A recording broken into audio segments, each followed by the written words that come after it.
Olá pessoal, meu nome é Márcio Sena, sou CTO na Impulso e nessa edição estou com o André Chaves, CTO da Zapsign. André, é um prazer recebê-lo no podcast. Como você está e de qual cidade você está falando aí? Fala, Márcio, tudo bom? Bom dia, antes de mais nada. Tô falando de São Paulo, tô bem ansioso. O nascimento da minha filha que vai ser em fevereiro, eu já sou ansioso de natureza e hiperativo, então a ansiedade já tá batendo desde já. Boa, boa. Como você sabe, eu estou há 2 semanas Nós estamos gravando aqui 2 semanas depois do nascimento do meu segundo filho. Então, acho que a gente pôde compartilhar e acho que a gente ainda vai compartilhar bastante aí dessa experiência aí nos próximos meses e que venha a Elis, que venha com toda a saúde em fevereiro aí. Então, Com vai dar tudo certeza, vamos certo. trocar muito aí. Tô precisando de um Vamos. networking bom de paternidade. Boa, boa. Todos precisamos. Tô com um livro aqui sobre a minha mesa, depois eu posso até compartilhá-lo no final aí da, da edição. Algo que eu estou lendo também sobre paternidade. Eu acho que a gente pode misturar esses temas todos no nosso dia a dia, até porque, André, é, a nossa vida é uma mistura disso, né? A gente tá. É a ansiedade de um, de um lançamento, de uma feature, misturado com várias coisas dos eventos pessoais que a gente tem, né? Com certeza, com certeza. Acho que eu faço terapia, né? Acho que é o tipo de coisa que todo mundo devia fazer. Boa. E eu trabalho muito na terapia, assim, essa intersecção da vida profissional com a vida pessoal, né? Tem muita gente que acredita que a vida profissional, ela se separa da vida pessoal. E isso é uma Isso. gigantesca falácia, né? Você como ser humano, sempre vai trazer um pouco do teu pessoal pro teu profissional e vice-versa, né? Você sempre vai trazer um pouco do teu profissional pro pessoal também. Então eu tento criar, no meu caso, né, falando de paternidade, eu tento criar essas pontes, assim, de o que eu aprendi com gestão que eu posso colocar ali no meu dia a dia como pai também. Acho que tem tudo a ver. Tem tudo a ver, concordo muito. E olhando para sua carreira, André, que eu achei bem bacana ali, desde as primeiras vezes que a gente foi conversando, você que passou por desenvolvedor, instrutor, founder, e agora está como CTO, como você consegue destacar aí, até para as pessoas te conhecerem ainda mais, os principais marcos da sua carreira profissional aí, dentro Ah, dessas dimensões aí?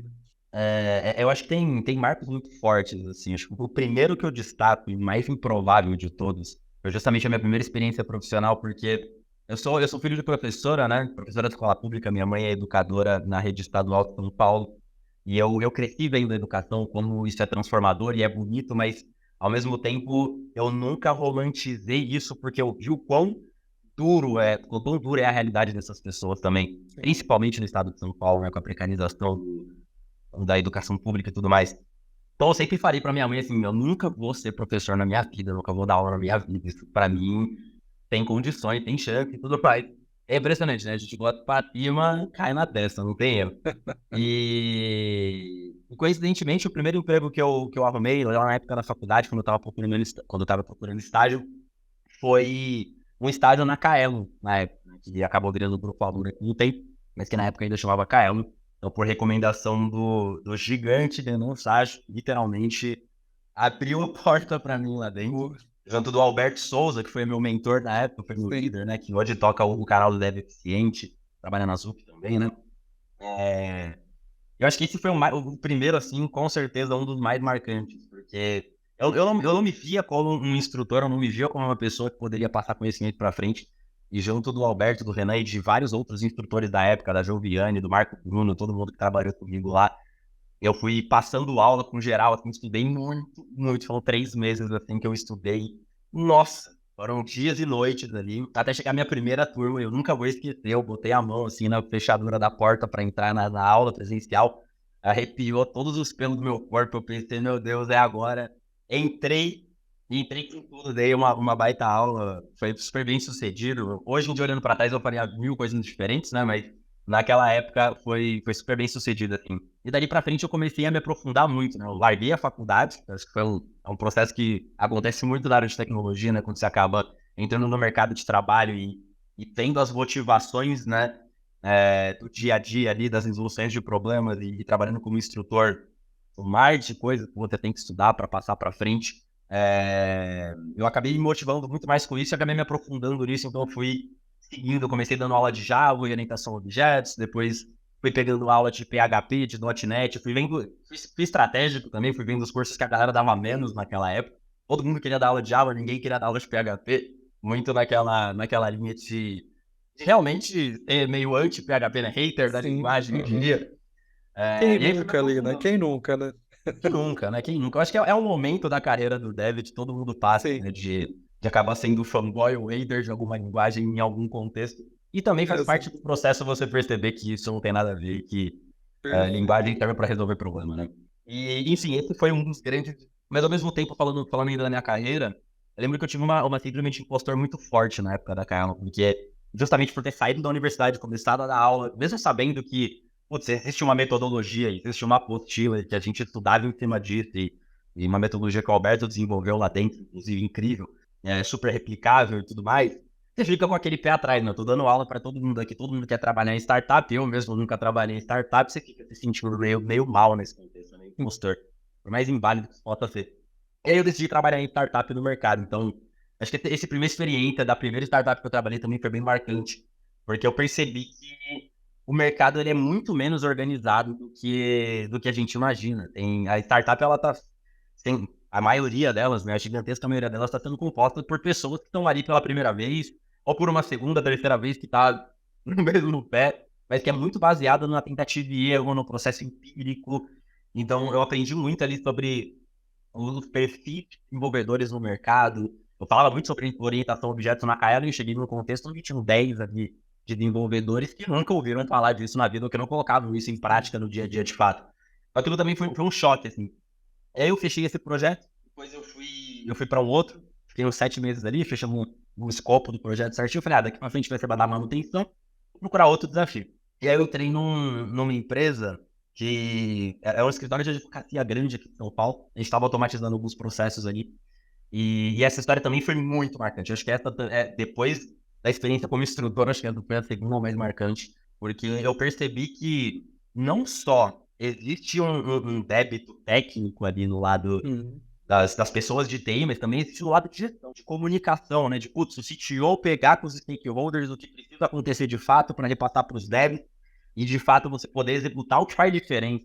Porque até então, para mim, tudo era muito técnico, tudo muito resolução de problema. Eu pego aqui um problema, eu resolvo com código, beleza, segue o jogo. E ali eu percebi que, putz, se não tem comunicação, se não tem o lado de soft skills bem definido, se você não tem uma estrutura ali robusta mesmo, né, de bons profissionais preparados, de fato, você acaba tendo projetos que naturalmente ruem sem a necessidade de ter um técnico ruim. Você pode ter uma equipe técnica muito boa e o projeto vai errado do mesmo jeito. E aí isso me deixou tão indignado, assim, o projeto deu errado em 3 vezes, no caso especificamente. E aí todo mundo foi desligado e tal, aquela cena dramática, né, de layoff, que hoje em dia é muito mais comum que naquela época era. E aí eu me lembro que eu voltando, assim, no Uber, né, pra casa, não sabe se na época ainda o Uber não tava tão famoso em São Paulo, voltando de táxi pra casa, eu tava com o Renan do meu lado, Renan estágio, e aí eu falei pra ele, pô, brother, não é possível. Se essa galera consegue abrir uma empresa, a gente consegue abrir uma empresa também. E é engraçado que, né, aquela galera tinha muito dinheiro, a gente tinha 3 notebooks ali. A gente decidiu abrir uma software house. E aí essa foi uma experiência muito marcante também, porque foi onde eu comecei a empreender. Então eu e o Renan, o Rafael e mais algumas pessoas que trabalhavam com a gente na época, a gente se juntou, abriu uma software house. E aí eu aproveitei essa skill de instrutor minha e eu só contratava estagiário e a gente dava treinamento massivo para esses estagiários e tentava se conectar mais perto dos fundos de investimento na época. Acho que, se eu não me engano, era da Quintessa que a gente estava mais próximo. Quintessa, do fundo do Mohamed Yunus também, então, Sim. fundos sociais ali no geral. A gente começou a resolver problemas no mercado. E ali aquela lógica que ficou na minha cabeça de que as soft skills importam, ela se expandiu muito, assim, para uma visão de você precisa olhar para o produto. Quando eu digo produto, é todo esse lado de gestão de produto, agilidade, etc. Porque peguei muito startup naquela época, assim, a gente passou por mais de 20 startups em termos de automatização de processos, que queriam resolver o problema com software, porque estava no hype, eles sabiam que eles precisavam daquilo para ter investimento, mas que, de fato, não tinha um propósito muito bem definido, não tinha muito bem definido como aquilo ia acontecer, quem era o público-alvo, como que você vai atingir isso, quais são os canais de aquisição, e etc., que são em outros assuntos que transcendem o técnico e que são tão importantes quanto Exato. também. E aí, tocando essa software house, eu toquei ela por uns dois anos e pouco, se não me engano, eu comecei a perceber que eu tava dando muito em ponta de faca. Eu era um fornecedor técnico para um monte de empresa que muitas vezes não iam ter um destino de sucesso, não por culpa do técnico de novo. Então é engraçado isso, né? Quando a gente vai percebendo que os gaps muitas vezes não estão na tecnologia. Eu toquei essa empresa por mais 2 anos, pouco antes da pandemia começar, eu já estava exausto, assim, virando noite atrás de noite, percebendo que virar a noite não resolvia o problema. Aí eu comecei a encerrar os projetos, eu falei, eu vou focar em um projeto específico, em que eu acredite, eu vou entrar de cabeça ali. Bom, ali foi uma experiência bem marcante também, porque a gente teve que desligar 15 colaboradores na época. Então, putz, uma demissão relativamente massiva para uma startup pequena, né? Não, é literalmente massiva, porque foi a startup inteira que a gente desligou. Ao mesmo tempo tentando ter um cuidado de realocar essas pessoas no mercado. Então, putz, a gente está desligando você, mas já entra nesse cliente aqui, entra como uma mão de obra para essa galera. Eles têm muita coisa para fazer ainda, você tem muita coisa para aprender. Enfim, direcionou, conseguimos realocar 100% das pessoas. Para mim, foi um critério de sucesso incrível que a gente conseguiu fazer. Muito, muito por conta do Renan também, que deu uma baita força naquela época, o cara do network incrível, até hoje. E aí eu fui para um cliente específico, que na época era o Veduca, e depois foi mudando de nome, foi se transicionando, etc. Mas o Veduca era uma plataforma de educação, não coincidentemente, educação é um assunto que me chama atenção até hoje. E o Renan, na época, foi para a For2, que era uma startup. A gente se dividiu. Ele focou na For2, era uma startup de uma escola de inglês popular para comunidades carentes em São Paulo. Então, eles têm unidades em Campo Limpo, Capão Redondo, etc. Também é um business que eu gosto muito, tenho muito apego ainda pelo Gustavo, o fundador de lá. E eu foquei no Veduca, que era fundado pelo Marcelo Leila, um cara que tinha um contexto muito grande de mercado, trabalhando a P&G por anos, foi diretor lá e tal. Eu falei, pô, A vou me educação juntar com esse na cara. sua, a educação na sua história De sempre. novo, né? Voltando. E aí eu empreendi durante a pandemia nessa empresa no Veduca. Eu cheguei na época, assim, era Veduca ainda, depois a gente decidiu, o Veduca era bem B2C, né? Focava no público mais pessoa física. E aí a gente decidiu olhar muito para o público B2B, né? Fazer uma venda mais corporativa. Então, a gente olhou para o lado de treinamento e soft skills, especificamente. A gente começou a gravar conteúdo junto com a Renata Schiavone, que era uma baita produtora também. Foi minha sócia na época da trilha, junto com o Marcelo. E a gente empreendeu junto ali por uns 2 anos e mudou o nome da marca de Veduca para Trilho. O Marcelo continuou como dono do Veduca, depois ele vendeu o Veduca lá na frente, a marca em si. E a Trilho continua lá até hoje com a Renata. E, enfim, eu empreendi ali uns 2 anos e comecei a montar um time mais sólido. Então, comecei a pegar um dev, dois, três, e aí a gente foi organizando. Toquei sozinho a operação por 1 ano. Isso foi muito marcante também, porque trabalhar sozinho, se você ter isso em startup é muito comum, né? Você é o cara que faz o atendimento, você ajuda no fechamento da venda, você desenvolve o software, você vem infraestrutura, você é meio que faz tudo, né? E foi um trabalho bem solitário, assim, principalmente para mim, que comecei dando aula, que estava acostumado com sala cheia. Trabalhar sozinho por 1 ano foi muito difícil. E aí eu comecei a instigar eles de, putz, vamos tentar arrumar um time, vamos começar a crescer a estrutura, procurar investimento. A gente passou por uma rodada de investimento, consegui trazer um time de 3 desenvolvedores na época, pessoas do meu ciclo mesmo, assim.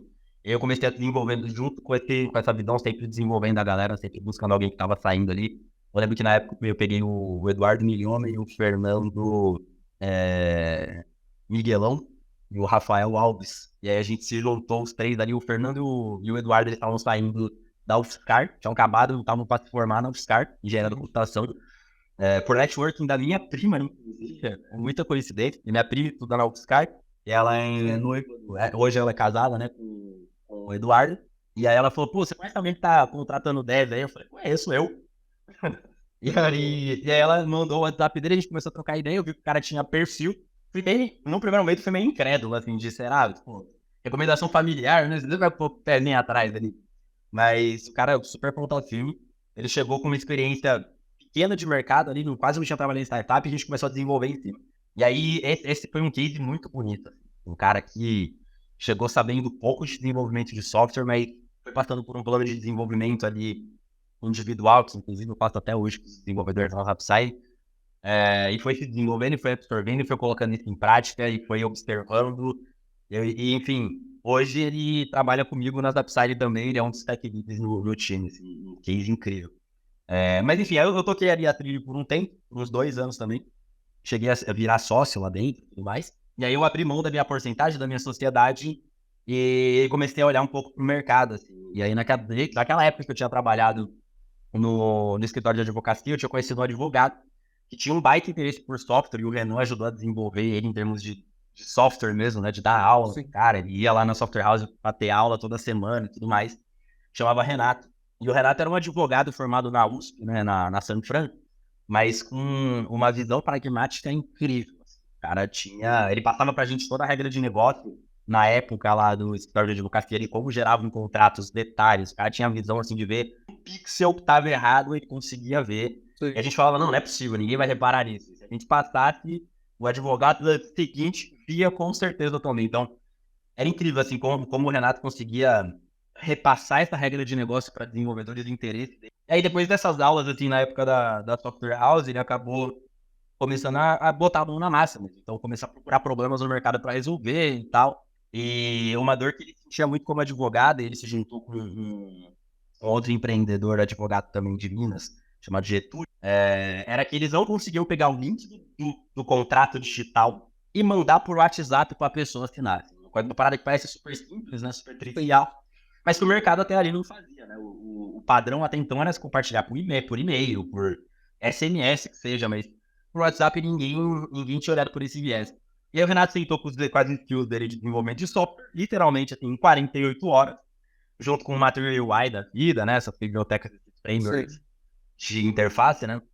E montou ali uma solução básica de assinatura eletrônica que fosse compartilhável por WhatsApp, que você pudesse pegar o link. E aí veio o nome Zap e o WhatsApp Sign. Isso aqui que a Meta não me ouça. Mas foi daí que saiu o título, né? O nome, o branding da marca. E aí ele começou com 48 horas de investimento dele, subiu essa empresa, e aí essa empresa tava com um product market fit muito bom, assim. Você via que essa dor que ele encontrou realmente tinha demanda no mercado, que as pessoas olhavam para isso. E eu sempre fui trocando ideia com o Renato ao longo do tempo, ele me perguntava algumas dicas de, putz, como é que você faz para manipular PDF? E aí eu passava algumas visões ali do que eu já tinha feito e tal, a gente foi trocando muita ideia. E uma vontade de trabalhar junto também, de já não ter, tanto do meu lado quanto do dele, acho que a gente sempre quis trampar junto, assim. E aí, quando eu comecei a olhar para o mercado, porque a Trilho não estava com esse product market fit bem definido, a gente conseguiu passar por uma rodada de investimento, mas Sim. é difícil falar de soft skill no Brasil, principalmente no mundo corporativo, né? As pessoas não enxergam essa dor ainda, acho que é uma coisa bem visionária, né? E aí eu olhei e falei, putz, se alguma coisa que tenha PMS, que eu consiga ver escalar, né? Eu quero passar por esse processo de escala. Aí eu vi que o Renato estava tocando a empresa dele há mais ou menos um ano, e eles tinham saído do zero para um faturamento de mais ou menos R$ 200 mil por mês, assim, em um ano. Eu olhei e falei, pô, que interessante, não é brutal ainda, né? Falando em dólar principalmente, a gente tá falando de quê? Uns 40 mil dólares mês, né? Não é nada chamativo, mas que tinha Tinha uma potencial. consistência de crescimento muito grande. Você via ali uma taxa de crescimento de 20% ao mês. E é muita coisa, né, para o mercado de startup. Então eu bati o olho nisso, falei com o Renato, a gente cruzou as ideias, falei, pô, legal, bora. Ele fez uma oferta lá que conseguia cobrir meu salário, falei, vamos. E aí, coincidentemente, a Zapsign tinha acabado de ser vendida para uma holding colombiana que viu a mesma coisa que eu vi. Um produto que tem market fit, que está no começo, mas que tem potencial. E aí eu entrei junto com essa aquisição, assim, foi praticamente no mesmo mês, fim de 2021, se eu não me engano, fim de 2021. E aí foi quando eu cheguei, de fato, na Zapsign para tocar a operação. Eu cheguei de um cenário perfeito para mim, tinha 2 estagiários, uma empresa super enxuta, trabalhando ali naquele modelo startup inicial. E aí eu peguei o desafio de crescer esse time, crescer a estrutura da empresa e, ao mesmo tempo, desenvolver essas pessoas para que elas fossem referentes na frente também, né? Eu acho que é muito legal quando a empresa investe nos colaboradores de maneira a realmente mostrar que a galera que estava ali desde o começo consegue atingir objetivos ousados. Para que a galera que chega na frente também depois não tenha a percepção de que todo problema se resolve contratando, sabe? Exato. E que tem abertura para crescimento e tudo mais. Então eu sentei na época com o João Mendonça e o Felipe André. E eram 2 estagiários, naquele modelo assim, um olhava pro back e outro pro front, sabe? Os 2 trabalhavam meio que junto, assim, pareavam o dia inteiro. E aí eu comecei a trabalhar com o desenvolvimento deles e tudo mais, e a gente foi trabalhando junto, e aí, dali pra frente, começam a vir outros desafios. da história minha dentro das upside, mas acho que fazendo uma retrospectiva aqui, os pontos principais que mais me chamaram a atenção na minha carreira, que mais impactaram, foi na KM, foi o projeto que não deu certo e o processo de empreender logo depois disso, sabe? Sim. Não, e tem muita intersecção e com certeza você consegue linkar vários aprendizados aí de posições completamente diferentes, por mais que a parte técnica sempre esteja presente, tá? Como instrutor, como desenvolvedor, como founder, como tech lead e agora como CTO, mas isso vai somando inclusive para soft skills, sem dúvida nenhuma, né? Sem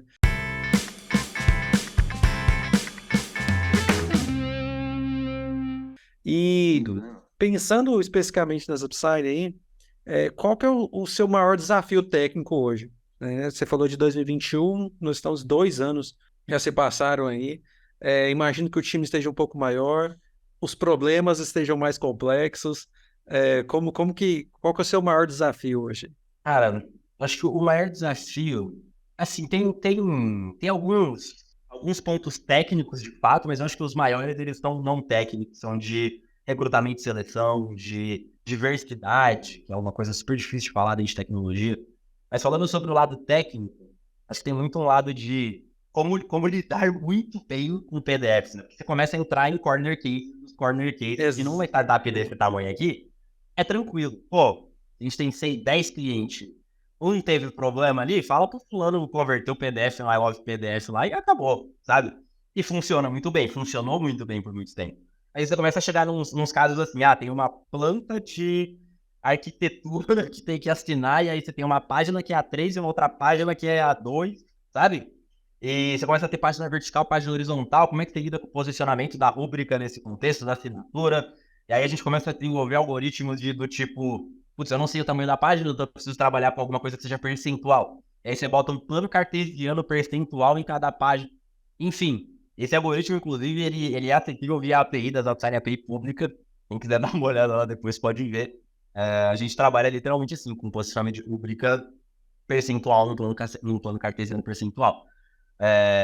E aí a gente vai olhando para N corner cases de PDF, de assinatura com certificado digital, agora está vindo certificado digital em nuvem, aí você tem que se adaptar, você tem que estar à frente do mercado. Enfim, acho que no lado técnico vai muito por esse viés, assim. E aí a solução que eu proponho para isso é muito criar especialistas dentro do time. Então, putz, você vai pegar um micro de PDF, você vai entender o protocolo inteiro. E a gente vai aprendendo isso junto. Até porque eu também não sou nenhum especialista em PDF, mentira. Sim. Eu sou bom em direcionar, né? E aí vai direcionando e vai procurando, tentando desenvolver isso em casa e procurando também no mercado, vai abrindo processo seletivo, vai pegando, pegar um desenvolvedor sênior, mas um desenvolvedor sênior que tenha uma ênfase grande em, sei lá, .NET, porque eu sei que tem uma ferramenta de PDF que é muito boa em .NET, eu quero que esse cara manipule isso. Então aí Sim. tentando direcionar as pessoas e os processos para ir tendo especialistas mesmo, nesse sentido. Mas não, imagino que, assim, eu cheguei a manipular um pouco de PDF, mas sem dúvida nenhuma não cheguei na necessidade no nível que vocês, mas eu estou falando também há de 8, 9 anos atrás. E por mais que sempre existiram libs, ferramentas, né, assim, sempre há exceções, sempre há problemas únicos, assim, e acho que você listou alguns importantes aí, né? Então, é um documento que é composto por um A3 na horizontal, um A2 na vertical. E aí você fala assim, velho, e você tem que responder positivamente como se fossem 4 A4 lindos ali, como é 90% dos documentos, mas os 10% justificam o investimento e justificam, a gente precisa respondê-los, né? Sem dúvida nenhuma. Conforme a empresa vai crescendo, os corner cases, eles vão gritando mais, né? Você vai para uma escala ali de 100 mil usuários por mês, de 1 milhão de usuários por mês, deixa de ter um, e qualquer coisa que você não cubra em relação ao mercado começa já a gritar no suporte técnico, começa a Sim. gritar no time de CX, e você acaba tendo que dar atenção. Eu acho que é natural, né? Você tem que desenvolver mais o produto conforme o tempo passa. Acho que olhar Sim. para isso, por exemplo, quando a DocSign estava começando, não fazia sentido. Não fazia sentido a gente dar suporte para uma folha A2 na horizontal. Tipo, puta, esse é um caso. A gente tá olhando para tentar achar um product market fit ainda. Mas agora com um produto mais estabelecido, é natural que você precise se especializar mesmo, se aprofundar. nesses assuntos. E PDF é o tipo de coisa que é tão simples que chega a ser complexo, né? Porque no fundo, o PDF ele é uma linguagem de marcação XML clássico. No fundo Sim. é isso. Só que cada ferramenta faz de um jeito, bota de um. E aí a outra que vai processar, que vai mergear, faz de outro. Aí quando você vai ver, você tem atrito, porque, puta, tem ali um rodapé, um negrito que não podia ter, porque a ferramenta que processa não consegue lidar com isso. E aí você vai seguindo as tomadas de decisão, né? Eu quero dar suporte a isso, ou eu vou limpar isso e garantir que, putz, processa mesmo que você já tenha um negrito. E aí, será que isso é um impacto grande o suficiente? Aí entra um trabalho de produto também, de analisar os porquês, o que vai ser feito de fato em cima de cada problema. E como você mesmo disse, a maioria desses problemas, eles passam pelos problemas técnicos, mas eles são problemas de produto, eles são problemas de negócio, eles são problemas porque uma coisa é o que dá para ser feito, o que é viável ali, mas também o que é prioridade, né? Então, diante dessas conversas, a gente envolve perfis, né? Desenvolvedores, o CTO, as pessoas de produto ali, para a gente pensar. Mas você A citou aí, grande. fala aí. Mas só fechando sobre esse assunto, mas a grande verdade, acho que depois de tudo que eu passei aqui na Zap, é que as melhores soluções, elas envolvem sempre mais de uma área. Então, hoje a gente está no desafio de desenvolver tech leads, a gente vem criando esses perfis aqui dentro já há um tempo, a galera vem estudando isso. E um dos objetivos que eu coloquei para os tech leads, assim, um dos grandes impactos que eles teriam, é encontrar, junto do Product Manager, numa posição de par, encontrar a solução de maior custo-benefício para aquele problema. Então, putz, tirar, usando o exemplo do negrito no rodapé, fazer o rodapé funcionar vai me dar, assim, 8 pontos de esforço num poker plane. Enquanto tirar o negrito vai me dar uns 2, 3 pontos de esforço no poker plane. Pô, será que o negrito faz tanta falta assim? O time de produto vai atrás de descobrir se isso é uma funcionalidade que as pessoas se importam tanto assim. E a gente chega numa conclusão junto de que, putz, as pessoas usam pouco isso, vamos tirar. Então vamos pelo caminho de maior custo-benefício, né? Então, as melhores decisões, elas sempre são tomadas em conjunto com o time de sales, em conjunto com o time de técnico, em conjunto com o time de produto. Acho que esse é o melhor caminho, sim. Boa, boa, boa.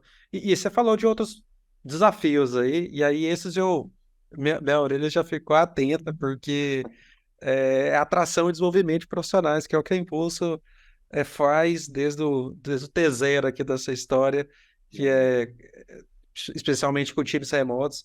E aí eu queria falar como tem sido, perguntar aí para você, né? O quanto tem sido desafiador, né? A gente passou uma evolução até 2019 dentro de um ritmo esperado.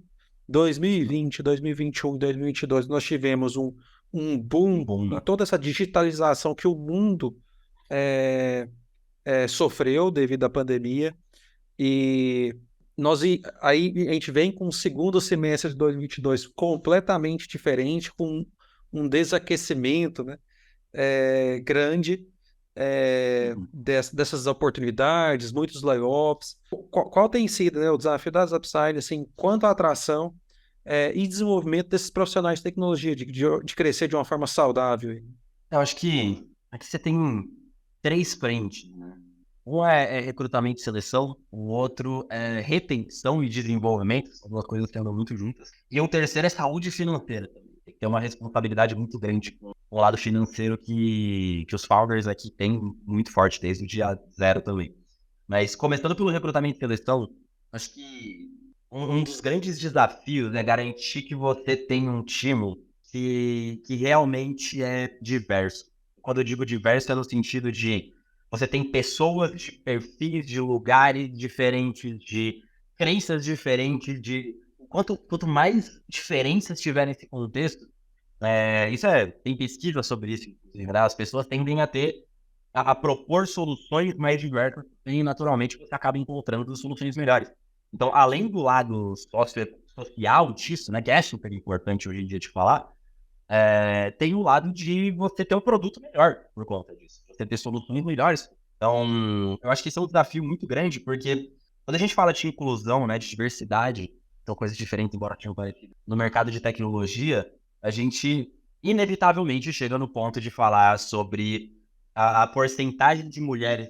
E isso é um grande desafio. Por exemplo, essa semana eu tive algumas experiências com isso, assim, de abrir um processo seletivo tentando criar uma vaga 100% inclusiva, eu boto no título vaga afirmativa para mulheres. E aí, se eu abro a vaga, tem 200 inscrições, 190 homens, 10 mulheres. Aí das 10, putz, 2 não tem perfil, que acontece, pode não ter perfil para vaga. Aí sobra 8, dessas 8 a gente manda contato, 4 responde, de 4 a gente tenta marcar a call, 3 não entra, eu consigo falar com 1, sabe? E aí, putz, uma pessoa para tomar uma decisão de uma vaga é pouco, você precisa achar mais gente. E aí, inevitavelmente, você acaba tendo que abrir um pouco, porque é muito difícil de você encontrar o perfil certo para a posição certa, com o gênero que você quer. Principalmente falando do público feminino dentro de tecnologia, é muito difícil de atingir. E acredito que também muito por uma questão de eu ser homem também, né? Acho que se eu fosse mulher eu teria mais networking. E é difícil mesmo de desenvolver. Então, eu tento criar mecanismos para fortalecer pré-processo seletivo. Então, antes de abrir o processo seletivo, eu tenho canais de mentoria, que eu dou mentoria gratuita.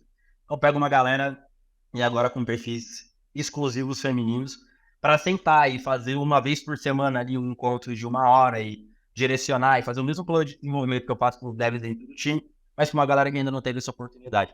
Então, quando o processo seletivo abre, eu já tenho a tendência de ter ali, não. Aí o grande desafio mesmo é fazer isso para a galera sênior. Aí eu acho que eu teria que estar me envolvendo mais em comunidades, etc., que é realmente um gap meu aqui que eu preciso trabalhar. Gosto muito, não, eu gosto muito, eu acho que tem estratégias que você está citando aí importantes. O envolvimento de comunidades, né? E aqui acho que a gente pode, a Impulso pode falar com propriedade, a gente tem uma comunidade de 130 mil pessoas. E aí Nossa. a gente cedia o nosso office, inclusive, hoje, inclusive, né, que a gente está gravando aqui, tem eventos no office liderado por mulheres, DevOps, inclusive, ali a galera. Assim, a gente sabe, a gente só vai conseguir ter um time mais diverso, que eu acredito muito no que você fala, né? Porque, na verdade, assim, tem muitos estudos, né, reforçando tudo isso, né? Que um perfil mais diverso, um time mais diverso, nós temos soluções mais diversas, pessoas que têm experiências complementares ali. Então, sem dúvida nenhuma, eu acredito que se envolver com comunidades, ter um processo que receba isso, né? A gente tá em um mundo extremamente complexo e complicado quando a gente fica falando disso, parece que a gente está levantando bandeiras, e talvez estejamos mesmo, né? E talvez queiramos fazer isso, mas não há um outro caminho a não ser a gente promover, a gente de fato pensar, porque naturalmente, organicamente, a gente não vai ter perfis diversos. Isso é fato. Né? Se você abrir, como você Naturalmente. mesmo disse, abrir uma oportunidade afirmativa para um grupo minorizado, é natural que venham mesmo 190 das 200 inscrições tem um perfil muito semelhante, né? Então, é um desafio, concordo. É um desafio para o meu time, inclusive, que eu também sempre busco. Então, que bom que temos o André aí pensando nisso. Até aproveitando aqui, a Impulso tem um produto, né, que chama Diversidade Impulsionada, que é exatamente isso. A gente abre 80% 80% dos nossos valores para que a gente preencha vagas de grupos minorizados, Afirmativo. né? Então, a gente está falando de mais 50, a gente está falando de outros grupos que não são pelo contrário, né? Eles podem até ser a maioria dentro do mundo, mas dentro do nosso mundo de tecnologia, nossa bolha, eles são completamente esquecidos, ignorados. Então, isso é Total. algo que tem ajudado várias empresas a alcançarem, ter um time um pouco mais diverso, inclusive economizando, né? Então, 80% Sim. do valor da Impulso é aberto para isso. Então, é uma estratégia, mas a gente sabe que é preciso muito mais de todo mundo, né? Com certeza. Inclusive, assim, eu faço esse processo de mentoria, né, meio que no pessoal, porque eu sempre fiz Que isso massa. no geral, assim. Mas a Holding, né, a Truora, que foi quem comprou as Upsign, eles têm um programa, olhando para isso também a nível Latam, de treinamento e desenvolvimento de mulheres, especificamente também, chamado True Code, que é tocado, se eu não me engano, pelo Davi Quadrado, que é CTO lá. Um cara incrível também, e a galera lá muito, muito focada nesse objetivo, de, se a gente precisa ter diversidade, o mercado não tem essa demanda, vamos criar, vamos ajudar a lutar contra isso, né? Eu acho que aqui cabe uma citação assim, meio Angela Davis, né, de que não basta você ser contra alguma coisa, sabe? Você olhar e discordar daquilo. Você tem que brigar contra aquilo, você tem que colocar aquilo nos seus processos, você tem que ser proativo, né? Então, quando a Angela Davis fala especificamente do racismo, ela fala, não adianta você ser é, antirracista, né? Putz, eu não vou lembrar a situação exatamente agora, mas é uma parada, sabe? Sim, não, E não que adianta marcou você pra mim. não ser racista, você tem que ser o anti, Antirracista. né? Exatamente, essa é a situação. Exatamente. Obrigado pela correção, Boa, Márcio. boa. Não, E, que referência, Angela Davis sendo citada aqui. E eu acho que é muito isso aqui. A gente tem que lutar contra, a gente tem que ir pra cima. Então, não é abrir processo seletivo, ver que 180 pessoas foram homens e conseguir uma entrevista com uma mulher e falar, putz, eu vou abrir pros homens agora. E já. Você tem que ir atrás, tem que realmente, puta, minerar isso de fato, né? Você tem que ajudar as pessoas a encontrarem o caminho. Então, isso é uma parada que eu vejo os bootcamps fazendo muito, assim. Então, por exemplo, quando a gente vai contratar para júnior, é mais fácil, né? Encontrar mais mulheres. Então, Sim. a gente acabou contratando vários cases de sucesso dentro da Upside. Por exemplo, a Carla Máximo, a Jenny Ferreira, foram pessoas que vieram de bootcamps da Tribe, Thaísa também, de bootcamps da Tribe, e que conseguiram se desenvolver muito bem e muito rápido. Então, é isso. Muitas vezes é uma questão de abrir uma porta, de investir um pouco mais em juniors, ou de criar mais oportunidades ali de mentoria, ou de abrir um processo de treinamento e desenvolvimento, como a Trora fez com o Code. Eu acho que é esse o caminho, é brigar contra. Boa, boa. Não, faz todo sentido. E tem algo que você comentou desde o do início aí, André, sobre os PDIs. E você falou que, de fato, você trabalha. Como que é esse desenvolvimento a partir de PDIs aí, né? Cara, esses planos de desenvolvimento individuais assim, são uma das coisas que mais chamam a atenção da galera que chega no processo seletivo. Quando eu comento disso, dá uma brilhada no olho, não sei se por carência disso no mercado, ou Sim. se por ser um diferencial de fato, mas a gente basicamente monta assim, um Kanban, um escopo de backlog assim, grande, com vários conteúdos já mastigados. Então tem coisa na Alura, tem artigo, tem documentação, tem prática que você tem que fazer no meio do caminho por fora do sprint, que é importante também. Uma parada que eu chamo de prática deliberada, copiando descaradamente do Alberto Souza também que é uma referência enorme para mim. Mas é isso, monta um backlog grande de conteúdos, de livros, de cursos, coisa na Alura, coisa em muitas vezes vídeos no YouTube, coisa que o Marco Bruno Leve produz no blog dele, que são conteúdos muito bons. Enfim, eu vou fazendo meio que esse catadão de tudo que eu fui vendo ao longo da minha carreira e estruturando isso como uma trilha, de fato. Então, começa ali por lógica de programação, e aí vai falando lá do if, else, for, while, passa pelo básico de orientação a objetos, com cursos na Alura que são muito bons, em Java, sobre isso. Aí começa a falar um pouco mais de Git, um pouco mais de processos, então fala um pouco de agilidade. E aí, putz, termina uma base de cursos ali, começa a olhar para algumas documentações, vamos estudando a documentação junto, vamos fazendo aquele setup da documentação, que muitas vezes é super desvalorizado na comunidade, né? Sabe aquele primeiro how-to que tem na doc? Pô, aquilo é incrível em termos educacionais também, é o passo a passo perfeito para você sair do zero ali e começar a ter algum contato com a ferramenta.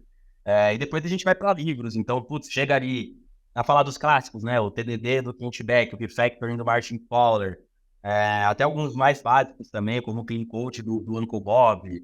Aí vai falando de Clean Art, vai se especializando mais, pega um design pattern do Goff para ler. Depois tem um outro livro muito bom também, não sei se ele é russo, mas tem um nome esquisito que eu não vou lembrar agora, é o Refactoring to Patterns.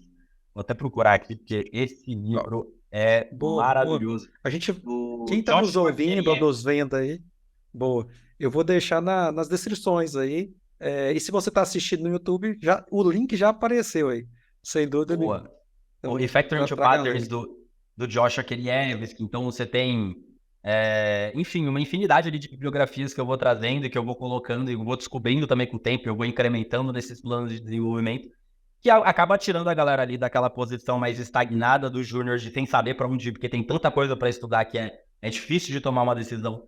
E a gente consegue ir transicionando essa galera para plenos e ir transicionando os plenos para seniors e ir criando ali realmente um embasamento teórico um pouco mais bacana, né? Então, é mais ou menos isso, assim, o processo como um todo. E aí a gente se encontra ou semanalmente ou quinzenalmente, depende do nível do desenvolvedor e do momento de carreira dele. Quando é júnior é normal que seja mais semanal, quando é pleno é normal que seja mais quinzenal. E a gente tenta para discutir esses assuntos. Então, uma vez por... É bizarro isso, né? Ter acesso a pessoas faz uma diferença incrível, né? Mas a gente tem uma horinha. Falei, aí, o que que aconteceu desse último ciclo para agora? O que que não aconteceu? Por quê? O que a gente vai projetar de próximos passos? Eu vou entendendo a velocidade da pessoa, a gente vai adaptando sempre os interesses da pessoa com os objetivos da empresa, isso é super importante também, para que não seja, né, tipo, putz, eu vou decidir estudar, sei lá, inteligência artificial, mas onde que você vai pôr isso? Qual que é o objetivo disso mesmo, né? Sim. Por exemplo, no caso da Upsign, criar um especialista em PDF faz todo sentido. Então, ter alguém que olha nisso no PDI é maravilhoso. E a gente está cruzando as duas necessidades, da pessoa e da empresa.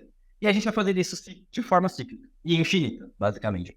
Boa. E eu acredito muito nisso. Quando você fala assim, André, que as pessoas brilham os olhos, será que está faltando? Falta assim, faltam muito. Eu tenho conversado com muitos líderes aqui dentro, né? E a gente sabe o quanto é, é perceptível quando a gente fala de gestão de pessoas, a gente fala de cuidado, a gente fala de evolução, de PDIs, de um plano de desenvolvimento dessas pessoas ali, nós nos diferenciamos de fato, porque a Impulso a gente fala de nós somos tech, mas nós somos humanos também por causa disso. É nutrir relacionamentos genuínos com os profissionais, levá-los para o próximo nível das suas carreiras a partir de acompanhamentos. E isso a gente pode criar scripts, a gente pode criar várias automações, mas n- precisa ser somada a esse olho no olho, a esse entendimento da jornada desse profissional e qual é o próximo passo dele, né? Porque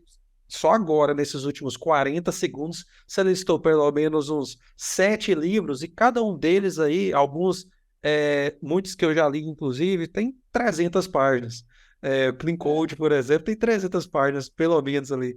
Então, tá, inclusive, é um desses aqui, ó, tá por aqui. Então, Boa. assim, é, e você entregar isso para o jogo, você tem que ler esses 7, não, velho, vamos com esse, vamos pareando, vamos alinhando. Então, isso tem muito valor. E eu não sei se você tem aí, hoje quem está nos ouvindo são CTOs, tech leads, mas tem muitos profissionais mesmo, desenvolvedores, né? Plenos, que acabam também nos ouvindo bastante. Eu acho que tem muito conteúdo para todo esse público. Tem alguma dica que você daria, inclusive para esses profissionais? Eu acho que pode ser conteúdos, mas também alguma dica do dia a dia que você fala assim, ó, isso ajuda muito. Acho que uma das dicas que você deu pessoal, procure empresas que tenham líderes que pensam em pessoas e na sua carreira, né? Mas outras dicas aí que você tem aí, para esse Com público certeza. específico aí.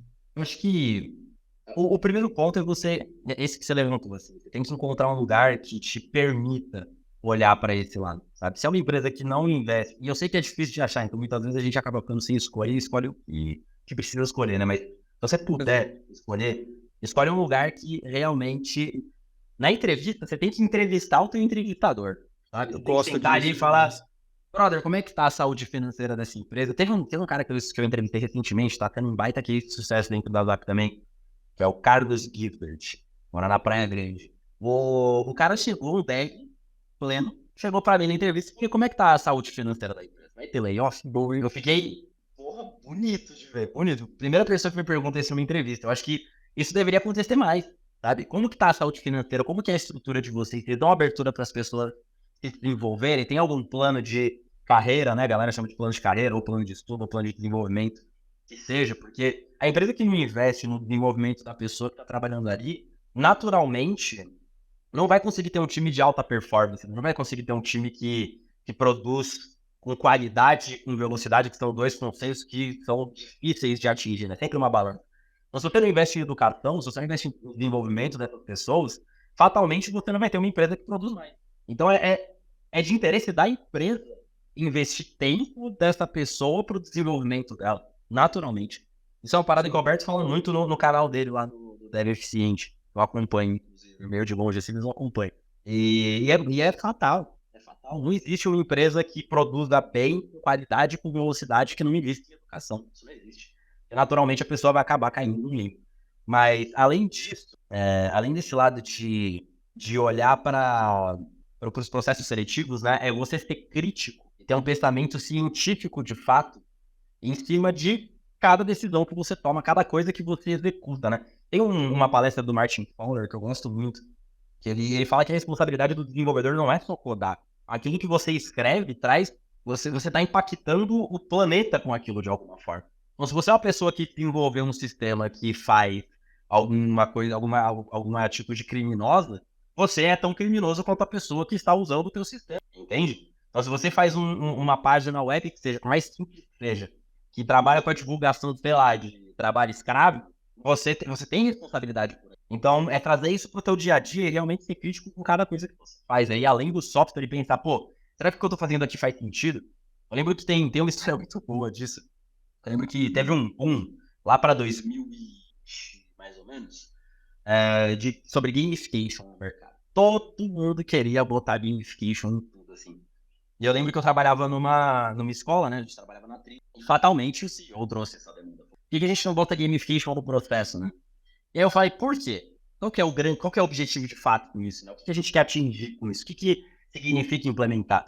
E aí eu fui, parei tudo, falei, eu não vou escrever uma linha de código de nada que envolva gamification enquanto eu não entender o que está sendo proposto. Aí eu peguei um livro para ler chamado Gamify.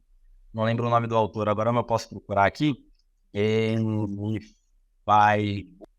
do Brian Burke, o nome. E aí eu fui ler o que era gamification.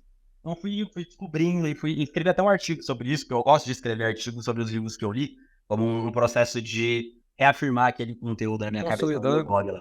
E aí eu fui percebendo que gamification era sobre usar a motivação da pessoa. Se você está trabalhando numa empresa que está tentando manipular aquilo com um jogo para tentar criar um contexto onde você tire vantagem, gamification não vai te ajudar. Gamification é sobre engajamento a partir do ponto de vista da pessoa. E aí, eu falo no artigo também, mas eu vou trazer o exemplo do livro aqui, que é um exemplo lindo de chorar, que é um hospital do câncer no Canadá, que tinha um problema de engajamento com os formulários que a criançada precisava preencher sobre a dor, né? Putz, como é que tá o teu nível de dor? Tá melhorando? Tá piorando? Para conseguir direcionar a pesquisa, no processo científico, ele é baseado nisso, né? E aí a molecadinha tinha dificuldade de se manter engajado porque a dor aumentava e você não ia querer responder. E, putz, é um formulário num papel chato, não tem por que engajar com aquilo. E aí eles criaram um app pensando em gamification, e nesse contexto fazia sentido, que era, a gente vai fazer um app chamado Pain Squad. A Pain Squad é tipo a polícia da dor e você vai falando ali ao longo do dia como que tá a sua dor, você vai respondendo, conforme você responde, você vai ganhando pontos, você vai ganhando badges, e você vai ganhando títulos. E no final das contas, você não tá só respondendo por você. Você está respondendo porque você quer ajudar a pesquisa do câncer. Então você quer ajudar todas as crianças. E isso traz um propósito maior do que você sozinho, né? E é Sim. isso que ele defende. Ele fala, putz, aqui eles criaram um propósito maior do que a própria criança. E um app com gamification, com pontuações, etc. Mas para trazer muito esse lado da luta contra o câncer, que é algo que todo mundo quer fazer. Então é usar a motivação da própria pessoa, né? Então, enfim, peguei, entendi o que significava gamification, olhei para o contexto da empresa e falei, pô, aqui faz sentido, a gente está falando de educação. O aluno quer terminar um curso, ele quer se desenvolver tanto quanto a gente quer que ele se desenvolva e termine o curso. Perfeito. Então faz sentido. E aí eu implementei. Mas antes de implementar, eu estudei sobre. Então acho que essa é uma segunda dica que eu daria, assim. Se a gente quer trabalhar em empresas que dão certo, a gente precisa ser crítico. A gente precisa pensar se o que a gente está executando faz sentido e assumir a responsabilidade daquilo que a gente executa. Não só como, o código tá bonito, ou tá super refatorado, ou tá com o design pattern XY, mas ele cumpre um propósito, ele faz o que ele deveria fazer. Acho que essa seria a segunda. E essas duas teriam resolvido muitos problemas da minha vida. Massa, massa. Não, e elas vão, acho que elas vão até bem além do pleno. Elas passam por, se você é júnior, se você é pleno, se você é líder, sem dúvida nenhuma, são latentes aí em qualquer momento da sua carreira. E para fecharmos, André, você já indicou um caminhão de livros. Aqui, e todos eles a gente está colocando aí na descrição do episódio, mas tem algo que está sempre na sua cabeceira aí. Pode ser sobre atração, pode ser sobre desenvolvimento de profissionais, mas sobre qualquer outro tema que você fala, Márcio, isso aqui está sempre a um passo de mim Cara, aí. tem, tem um que tá na minha mão, nesse exato momento da minha frente, ele vive na minha mesa. E eu tô lendo ele aos poucos, porque é um conteúdo que eu quero praticar, eu quero aprender mais. Que é um livro do Steve Blank, chamado The Four Steps to the Epiphany. Foi super recomendado pelo Renan Salles, esse brother meu de anos já, que é um livro que fala muito sobre Product Market Fit no geral, mas para olhar para a estrutura da empresa, sabe? Antes de você sair escrevendo software, que a gente que é técnico, a gente tem essa pira, né? De, pô, vou fazer um baita sistema. Mas antes de fazer esse baita sistema, será que faz sentido? Será que existe mercado para isso? Será que existem pessoas que gastariam dinheiro para resolver esse problema? Então, garantir que você tem um canal de aquisição bem estruturado, que você entende o perfil do teu usuário final, do teu cliente. Enfim, é um livro incrível, assim, passa por N pontos de como começar uma startup e que foge muito do técnico. Eu acho que é por isso que eu olho muito para ele. Assim, um livro que realmente trabalha com processos epifânicos na minha cabeça. Estou lendo aos pouquinhos, estou lendo ele ao longo desse ano, assim, vou sempre retomando alguma coisa, sempre tentando pegar alguma coisa quando surgem ideias ali no dia a dia da Zap, quando a gente vai falar de expansão de Product Market Fit, né? A gente vai falar de expansão de mercado, que são assuntos que a gente está começando a discutir hoje em dia. Esse é o tipo de conteúdo que eu quero ter na minha cabeça. Então, é um livro que está muito próximo de mim hoje em dia, The Four Steps to the Epiphany, do Steve Blank. Boa, boa. Excelente, excelente. Esse eu não li, mas vou colocar aqui na minha lista e conversar com outros líderes tem me ajudado bastante, que eu tenho ganhado um backlog, que eu tenho conseguido de livros aí, que eu tenho conseguido ler. Muitos eu já li, mas outros não. Opa, bacana, tá aqui no meu backlog. Agora eu estou lendo um do Jim Collins, Vencedoras por Opção, e eu falei lá no início do episódio que eu ia falar sobre um livro bem aquém do nosso tema todo aqui, mas como eu prometi lá no início, que é um livro do Tiago Queiroz, que é Abraça Seu Filho, falando um pouquinho de paternidade. Então, esse, inclusive, vou te mandar, André, nem precisa procurar, não, no navegador aí, que eu vou te mandar, junto com uma caneca do podcast, tá? Como as pessoas te encontram, André, nas redes sociais aí? Cara, você me acha no LinkedIn, procurando por André Chaves, Zapsign provavelmente vai sair lá. E nas outras redes sociais, no geral, eu tô muito parado. Assim. Eu tive um Medium que eu toquei por bastante tempo, chama Symphony Maestro, o nome do blog que eu criei. Já vou deixar na descrição, pode ficar tranquilo. Que é um blog que na época eu tava falando sobre Symfony, que é um framework PHP, mas eu fui expandindo um pouco, publiquei um pouco sobre gamification, e aí dei uma parada e eu tô com a missão de retomar o meu blog nesses próximos meses aí, junto com lidar com paternidade e tudo mais, então eu tô equilibrando os pratos aqui. Boa. Faz sentido. Eu tenho estado, além do podcast, né, que ele é publicado terças sim, terças não, quinzenalmente aí, né? Eu também tenho uma news Confiança Radical, isso é semanal, toda quarta-feira, falando de liderança, sobre a minha jornada de fato. Então, e no meio disso tem filho nascendo, tem reforma aqui em casa, que acabou, graças a Deus. Se é isso que a gente possa dizer, que uma reforma acaba. Então, te encorajando aí a encontrar um espacinho de tempo aí para começar a escrever novamente no seu blog, viu, André? Retomar a comunidade, né? Que é super importante, realmente. Boa. E eu gostava muito. Assim, acho que é muito gostoso quando a gente. Eu acho que esse é um dos grandes valores da área de tecnologia que eu admiro, assim. É que todo mundo teve algum apoio da comunidade em algum momento. E todo mundo pode devolver para a comunidade também. Você não precisa nem ser senior, nem ser CTO para ter um blog. Eu tenho esse blog desde o dia 1 da época da Kaelo, um artigo que eu escrevi lá no comecinho. E eu acho muito bonito isso. É um projeto que eu realmente quero retomar. Boa. André, para finalizar, eu queria te agradecer mesmo. Agora, por ter aceito o convite, por partilhar muito da sua experiência. E a gente ainda vai se falar bastante daqui para frente, nessas nossas jornadas profissionais, nossas jornadas quanto à paternidade também. Então, foi um prazer falar contigo, tá? Boa, prazer é todo meu. E para quem estiver ouvindo a gente aí, quem quiser assinar a Zapsign, quem tiver a fim de automatizar processos com contratos, me dá um toque no LinkedIn que a gente arruma aí uns cupom bacana, entendeu? E vamos para cima, velho. Obrigado mesmo pelo espaço, pela oportunidade de estar aqui. E muito bacana teu projeto com o podcast. Espero que tenham muitos outros pela frente. Vou seguir acompanhando aqui de perto. Perfeito. Obrigadão. Obrigado a todos que ouviram até aqui. Se puderem avaliar esse podcast com 5 estrelas na plataforma que você estiver escutando, Spotify, Google Podcast, Deezer, Spreaker, Apple Podcast, sem dúvida nenhuma, vai ajudar esse conteúdo do André, da Impulso, a alcançar ainda mais outras pessoas. É isso, pessoal, e até a próxima edição do High Tech.